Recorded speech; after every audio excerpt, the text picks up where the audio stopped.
ওগো মালিক, তুমি ছাড়া তো আমাদের আর কেউ নাই, তুমি ছাড়া তো আমার আর কেউ নাই।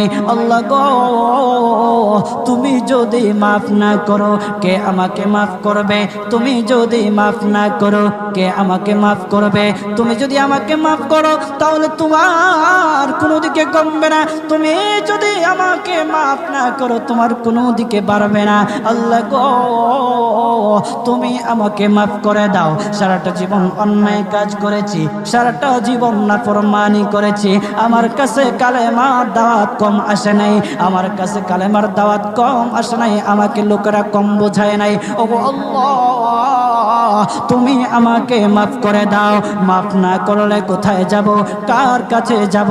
বাবা যখন মারে তখন মার কাছে আশ্রয় নেওয়া যায়, মা যখন প্রহার করে তখন বাবার কাছে আশ্রয় নেওয়া যায়, বাবা মা যখন প্রহার করে তখন দুনিয়ার কারো না কারো কাছে আশ্রয় নেওয়া যায়।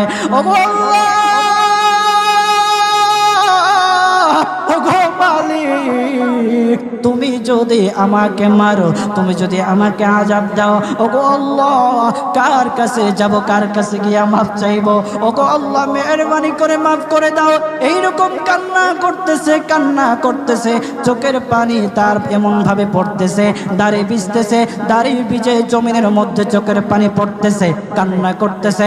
বান্দাটা কান্না করতে করতে করতে করতে আমার আল্লাহর কাছে এমন গ্রহণযোগ্যতা অর্জন করেছে, মহান আল্লাহ রব্বুল আলামিন তার ডাকে সাড়া দিয়া তার জিন্দেগির সব গুনাহ মাফ করে দিয়েছেন।